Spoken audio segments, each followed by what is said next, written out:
नमस्कार दोस्तों, आज मैं आपको मार्गशीर्ष गणेश चौथ व्रत में सुनी जाने वाली 5 कहानी सुनाने जा रही हूँ। प्रेम से बोलिए चौथ माता की जय हो, गणेश भगवान की जय हो।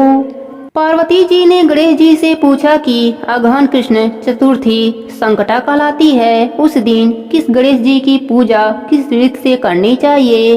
गणेश जी ने उत्तर दिया कि हे हिमालय नंदनी, अगहन में पूर्वोक्त रीति से गजानंद नामक गणेश की पूजा करनी चाहिए। पूजन के बाद अर्घ देना चाहिए। दिन भर व्रत रहकर पूजन के बाद ब्राह्मण को भोजन कराकर जौ, तिल, चावल, चीनी और घृत का साकरा बनाकर हवन करावे तो वह अपने शत्रु को वशीभूत कर सकता है। इस संबंध में हम तुम्हें एक प्राचीन इतिहास सुनाते हैं। प्राचीन काल में त्रेता युग में दशरथ नामक एक प्रतापी राजा हो चुके हैं। वे राजा अखेट प्रिय थे।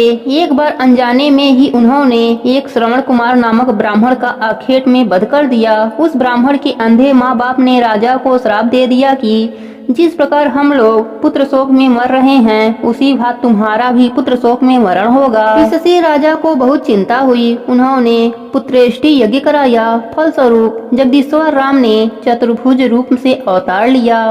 भगवती लक्ष्मी जानकी के रूप में अवतरित हुई। पिता की आज्ञा पाकर भगवान राम सीता और लक्ष्मण के साथ वन में चले गए। वहां उन्होंने वन में खरदूषण आदि राक्षसों का वध किया। इससे क्रोधित होकर लोगों को रुलाने वाले रावण ने सीता जी का अपहरण कर लिया। सीता जी के वियोग में भगवान रामचंद्र ने पंचवटी का त्याग कर दिया और ऋषिमुख पर्वत पर पहुंचकर सुग्रीव के साथ मैत्री की। तत्पश्चात सीता जी की खोज में हनुमान आदि बानर तत्पर हुए। ढूंढते ढूंढते बानरों ने गिद्धराज संपाति को देखा।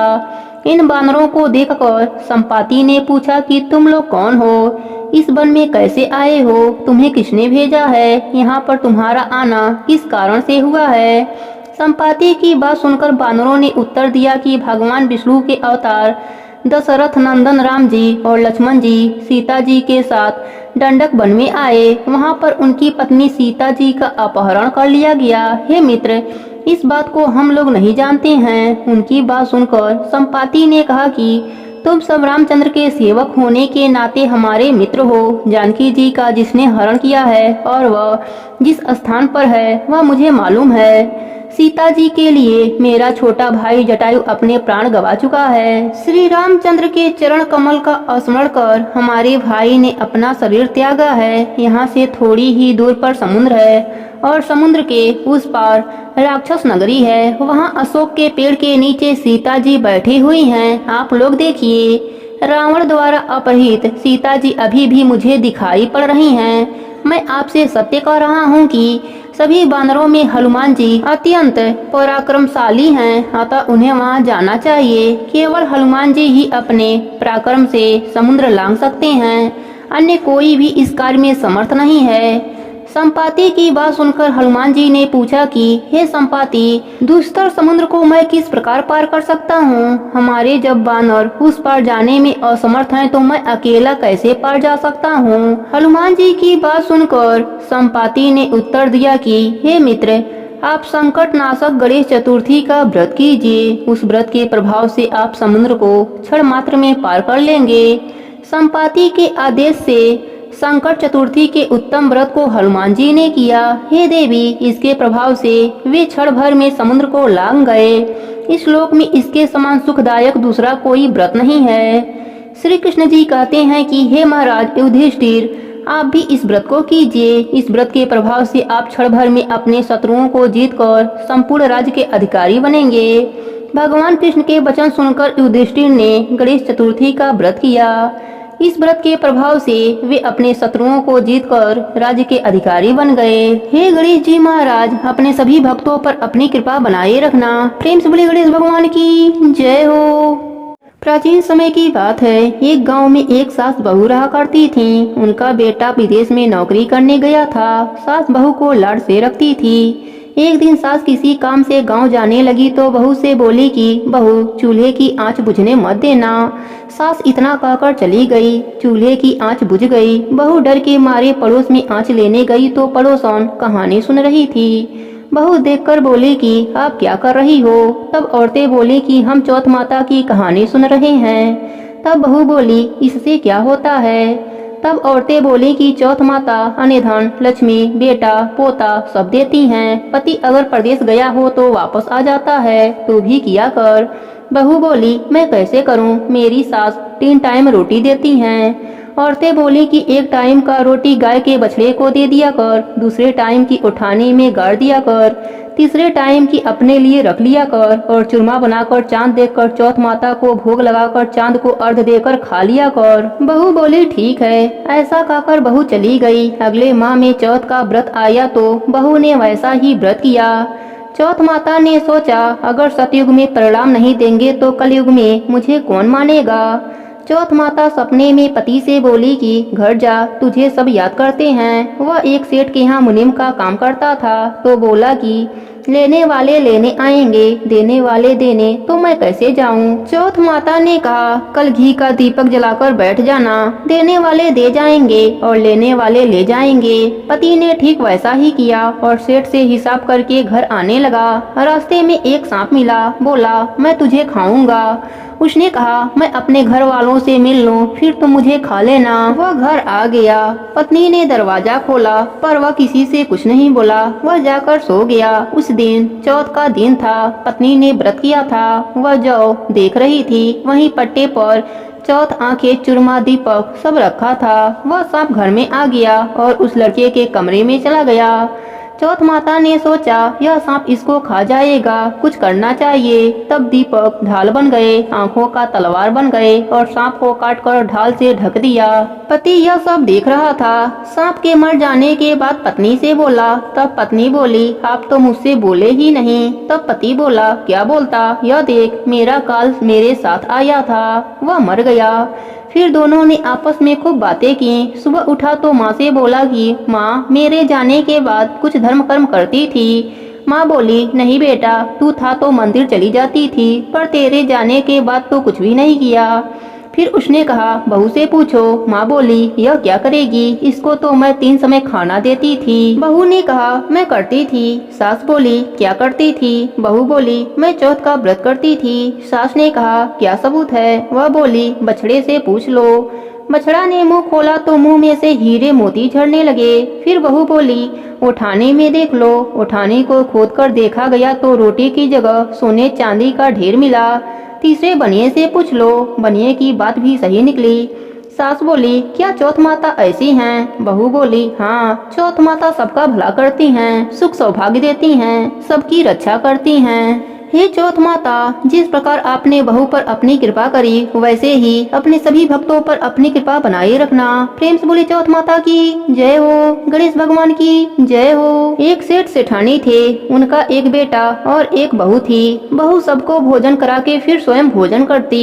एक पड़ोसन ऐसी भी थी जो रोज बहू से पूछती कि आज क्या बनाया खाया।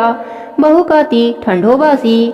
एक दिन उसके पति ने ऐसा सुनकर विचार किया कि आज तो पकवान बनाया जाए, फिर देखें कि मेरी पत्नी क्या कहती है। उसने तरह तरह के पकवान बनवाए और घर के सभी लोग एक साथ बैठकर भोजन किया। आज भी पड़ोसन ने पूछा तो बहू ने कहा, ठंडो बासी। सेठ के लड़के ने सोचा, होना हो कोई बात अवश्य है जिससे कि मेरी पत्नी ऐसा कहती है। उसने पत्नी से पूछा, तुम रोज ठंडो बासी खाया ऐसा क्यों कहती हो, जबकि हम सबने एक साथ बैठकर कई तरह के पकवान खाए। उसकी पत्नी बोली, आपने जो खाया वह बाप बूढ़ों की कमाई है। जिस दिन आप कमा कर लाओगे उस दिन मैं समझूंगी कि ताजा भोजन कर रही हूँ। अब एक दिन लड़के ने माँ से कहा, मैं बड़े शहर में कमाई करने जा रहा हूँ। माँ बोली, बेटा, अपने पास इतना धन है कि खाया नहीं खुटेगा। माँ के मना करने पर भी बेटे ने स्वयं कमाने का दृढ़ निश्चय कर लिया और जाते समय पत्नी से कहा कि मैं जब तक कमाकर बहुत सा धन लेकर न आ जाऊं, तुम चूल्हे की आंच बुझने मत देना। एक दिन चूल्हे की आंच बुझ गई तो वह मन ही मन घबराने लगी, कहीं मेरे पति पर संकट तो नहीं आन पड़ा।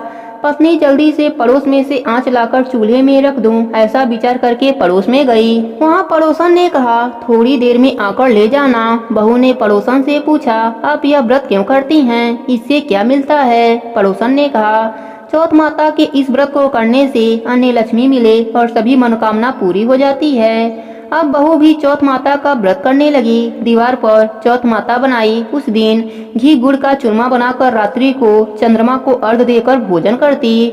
ऐसा करते करते बहुत दिन हो गए। चौथ माता ने उस बहू के पति को सपना दिया कि साहूकार का बेटा तू जागे कि सोवे, तेरी पत्नी बहुत याद करती है, घर जाकर उसकी चिंता मिटा। तू दुकान खोलकर कप्पू केसर का पलगा बना के बैठ जाना, आज तेरा सारा हिसाब किताब चुकता हो जाएगा। अब तो चौथ माता ने जैसा कहा था वैसा ही हुआ। उसने घर जाने की तैयारी की और गाड़ी भर के धन दौलत लेकर चल दिया।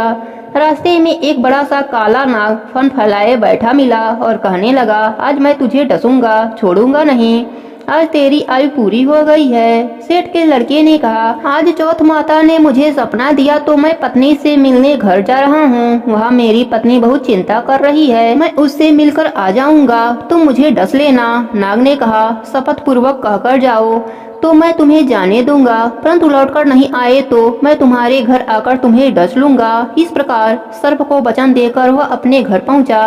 वहां सभी से हंसी खुशी से मिला और भोजन करने उदास होकर बैठ गया। उसकी पत्नी उदास होने का कारण पूछा तो पति ने काले नाग वाली बात बताते हुए कहा कि यदि मैं उसके पास नहीं जाऊंगा तो वह घर आकर ही मुझे डस लेगा। पत्नी बहुत चतुर थी। उसने कहा कि आप घबराओ नहीं, लेट जाओ, मैं एक उपाय करती हूँ। पत्नी ने कमरे की 7 पेढ़ी धोई। पहली पेढ़ी पर रेत, दूसरी पर इत्र, तीसरी पर गुलाल फूल, चौथी पर कप्पू केसर, 5वीं पर लड्डू पेड़ा, 6वीं पर गादी गलीचा और 7वीं पेढ़ी पर दूध का कटोरा भरकर रख दिया। इस प्रकार वह 7 पेढ़ी सजाकर बैठ गई। आधी रात होते ही नाग आकर पेढ़ी चढ़ने लगा। पहली पेढ़ी पर रेत में लोटपोट गया और कहने लगा कि सेठ की बहू तो आराम बहुत दिया, पर बचनों से बंधा हूँ सो डसूंगा अवश्य ही। इसी प्रकार 7 पेढ़ियों पर नाग आराम करता हुआ और कहता हुआ कि डसूंगा जरूर कमरे में जाने ही वाला था कि चौथ माता ने विचार किया कि मैं इसे नहीं बचाऊंगी तो संसार में धर्म कर्म और व्रत पूजन को कौन मानेगा। अब गणेश जी, चंद्रमा जी और चौथ माता ने उसे बचाने का विचार बनाया। चंद्रमा जी ने उजाला किया, चौथ माता ढाल बनी और गणेश जी तलवार लेकर नाग को मार दिया और ढाल से ढक दिया। अब बहू भी थकी हारी सो गई। दिन उगा तो लोग बेटे से मिलने आए, परंतु बेटा बहू तो उठे ही नहीं थे। बहुत देर हो गई तो माँ उन्हें उठाने गई। माँ ने 7 पेढ़ियों पर जो कुछ देखा तो बहुत घबराई और बेटा बहू को आवाज लगाने लगी। बेटा बहू उठे तो देखा कि एक ढाल तलवार वहीं पड़ी है। अब ढाल उठाई तो वहीं काला नाग मरा हुआ पड़ा है। बेटा बहू ने सोचा कि आज तो धर्म कर्म ही आड़े आए, जो गणेश भगवान और चौथ माता ने अपनी रक्षा करी। हे चौथ माता, जैसे आपने सेठ के बेटे की रक्षा करी वैसे ही अपने सभी भक्तों पर अपनी कृपा बनाए रखना। प्रेम से बोली चौथ माता की जय हो, गणेश भगवान की जय हो। एक नगर में एक बुढ़िया माई रहती थी। वह अपने बेटे की सलामती के लिए 12 महीनों का चौथ का व्रत करती थी। हर चौथ को पंसारी से थोड़ा सा गुड़ और घी लाकर 4 लड्डू बनाती, एक बेटे को देती, एक से पूजा करती, एक हथकार के लिए निकालती और एक चाँद उगने पर खुद खा लेती थीं। एक बार उनका बेटा ताई से मिलने गया। ताई ने भादुड़ी चौथ का व्रत रखा था। ताई से पूछा, माँ तो 12 चौथ करती है। ताई बोली, तेरी माँ तेरी कमाई से तरमल खाने के लिए 12 चौथ करती है। तू परदेश जाए तो वह एक भी चौथ न करे। लड़के को लगा ताई सच कर रही हैं। घर आकर माँ से कहा, माँ मैं परदेश जा रहा हूँ, यहाँ तू मेरी कमाई खाने पीने में उड़ा देती है। माँ ने समझाकर रोकना चाहा, पर बेटा नहीं माना। माँ ने उसे साथ ले जाने के लिए चौथ माता की आंखें दिए और कहा, मुसीबत में यह आंखें तेरी मदद करेंगे। वह आंखें लेकर रवाना हो गया। घूमते हुए एक नगर में पहुँचा। उसने देखा एक बूढ़ी माई रो रही हैं और पुआ बना रही हैं। उसने कारण पूछा तो बूढ़ी माई ने कहा, बेटा इस नगर की पहाड़ी पर एक दैत्य रहता है। पहले तो वह नगर में आकर कई लोगों को खाने के लिए मार देता था, इसलिए यहाँ का राजा उसे खाने के लिए हर घर का एक आदमी उसके पास भेजता है। और आज मेरे बेटे की बारी है, इसलिए रो रही हूँ और उसी के लिए पुआ बना रही हूँ। वह बोला, तू पुए मुझे खिला दे, मैं तेरे बेटे की जगह चला जाता हूँ। बुढ़िया माई ने खीर पुए उसे खिला दिए। खा पीकर वह सो गया। रात को राजा के सैनिक आए तो बूढ़ी माई ने उसे भेज दिया। दैत्य के सामने पहुंचने पर उसने चौथ माता की आंखें दैत्य की तरफ फेंक कर कहा, हे चौथ माता, यदि मेरी माँ मेरी सलामती के लिए व्रत करती है तो दैत्य का सिर कटकर गिर जाए। तुरंत दैत्य का सिर कट गया। लड़का वापस आ गया। राजा ने उसे उपहार देकर विदा किया। चलते हुए एक दूसरे राजा के नगर में पहुंचा। इस राज्य में आमा तभी पकता था जब एक इंसान की बलि दी जाती थी। सिपाहियों ने उसे पकड़कर आमे में चुन दिया। लड़के ने आंखें आवे में डाले और कहा, हे चौथ माता, यदि मेरी माँ मेरे लिए व्रत करती है तो आमा मेरे बलि के बिना ही झट से पक जाए। आमा तुरंत पक गया। आमे में से मिट्टी की जगह सोने चांदी के बर्तन निकले। अंदर से लड़का बोला, बर्तन धीरे धीरे निकालना, मुझे लग जाएगी। राजा ने उसे निकलवाया और पूछा, इस आमे से तू बच कैसे गया? लड़का ने बताया कि उसकी माँ चौथ माता का व्रत करती हैं। व्रत के कारण ही वह बच पाया है। राजा को विश्वास नहीं हुआ। उसने एक चांदी की सुराही मंगवाई और कहा कि सुराही की नली से निकलकर दिखाओ, तभी मुझे विश्वास होगा। लड़के ने चौथ माता को याद करके आंखें सुराही में डाले और कहा, मैं भंवरा बनूं, सुराही से निकलूं। लड़का भंवरा बनकर सुराही से निकल गया। राजा खुश होकर राजकुमारी की शादी उसके साथ करवा दी और सभी लोगों को चौथ माता का व्रत करने को कहा। उसे माँ की याद आई। उसने राजा के पास जाकर खुद के नगर जाने की इच्छा जाहिर की। राजा ने रथ, घोड़ा, हाथी और खूब सारा दान दहेज देकर उसे विदा किया। चौथ के दिन अपने नगर पहुंचा। वह अकेला पंसारी के यहाँ माँ का इंतजार करने लगा। सोचा, चौथ का दिन है तो माँ यहाँ जरूर आएंगी। थोड़ी देर बाद लकड़ी टेकती हुई माँ आती दिखी। उसकी माँ की आंखों में जाले आने के कारण दिखना कम हो गया था। लड़के ने जानबूझकर अपना पैर लकड़ी में लगा दिया। कहने लगा, बलरे पूत काटी, मेरे पैर में लगा दी।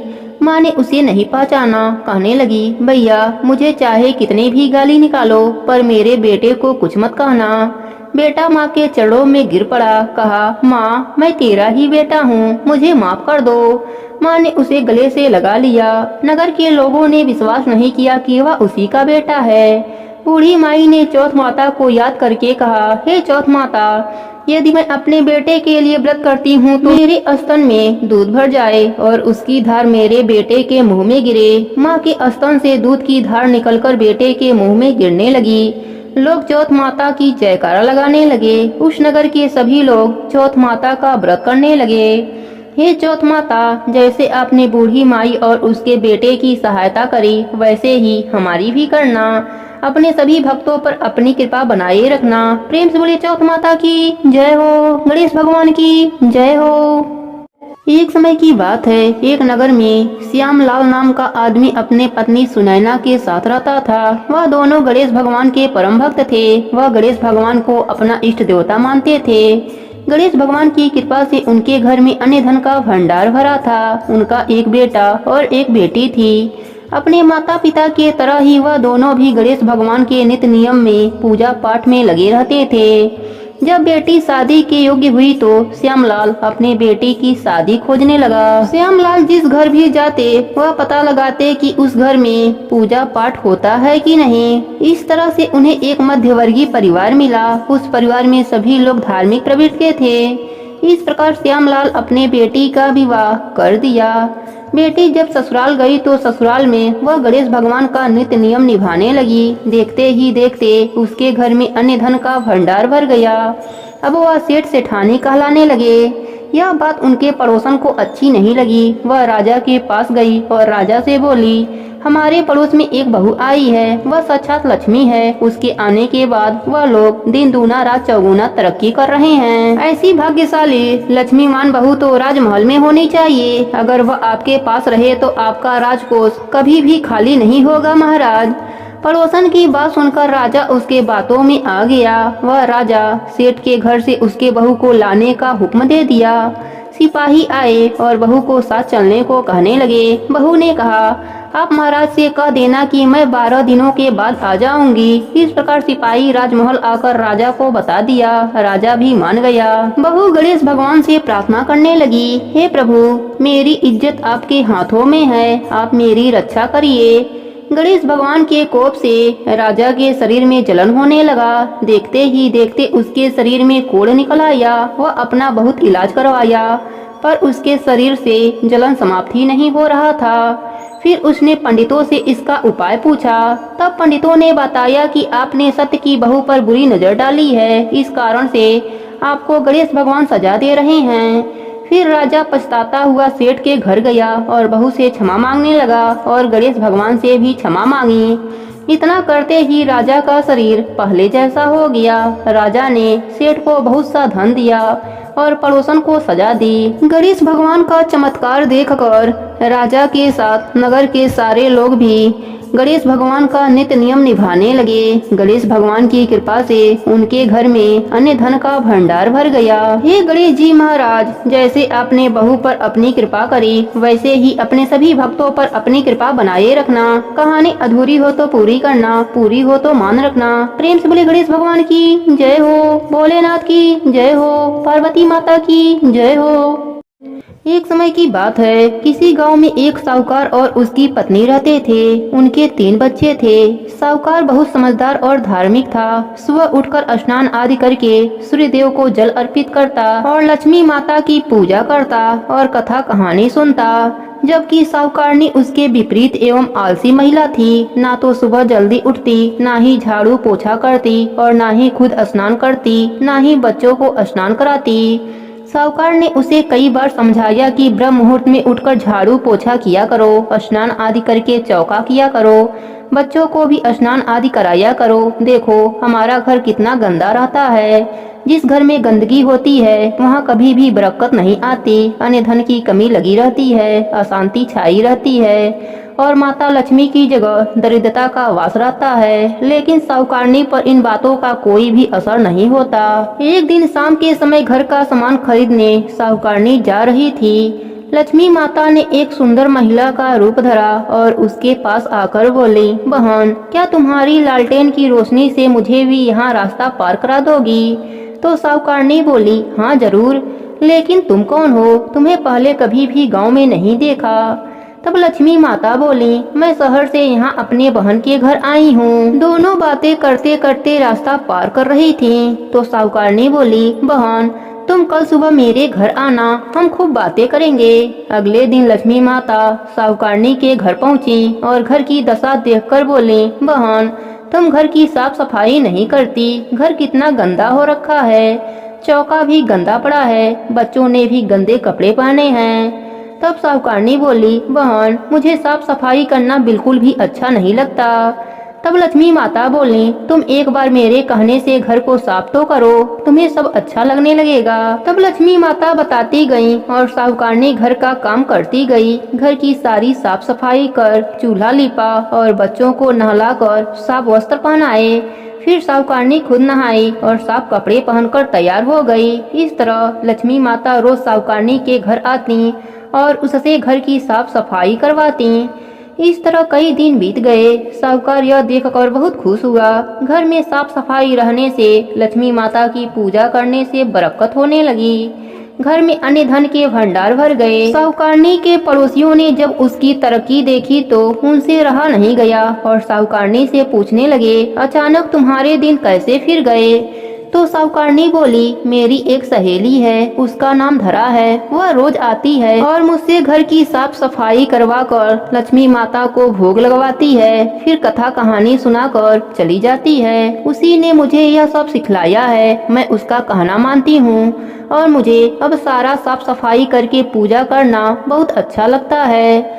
तब वह सब बोले, ऐसी कैसी सहेली है जो रोज आती है और सफाई करवाती है? कल उसे रोकना और हमें भी उससे मिलवाना। दूसरे दिन जब लक्ष्मी माता आई तो साहूकारनी ने उन्हें जाने नहीं दिया और बोली, बहन मेरी पड़ोस ने मुझे कल ताना मार रही थी कि कैसी सहेली है तेरी, रोज आती है और चली जाती है, तेरे घर रुकती क्यों नहीं? आज तो मैं तुम्हें जाने नहीं दूंगी, अब तुम इस चौकी पर बैठ जाओ। तब लक्ष्मी माता बोली, बहन मैं तो राजा महाराजा के घर भी नहीं बैठती, तेरे घर कैसे बैठूं? पर साहूकारनी नहीं मानी और हाथ पकड़कर लक्ष्मी माता को चौकी पर बैठा दिया। तभी माता ने साक्षात दर्शन दिया। साहूकारनी आश्चर्यचकित हो गई और माता के चरणों में गिरकर प्रणाम करने लगी। लक्ष्मी माता की कृपा से साहूकार के घर अन्य धन से भर गया।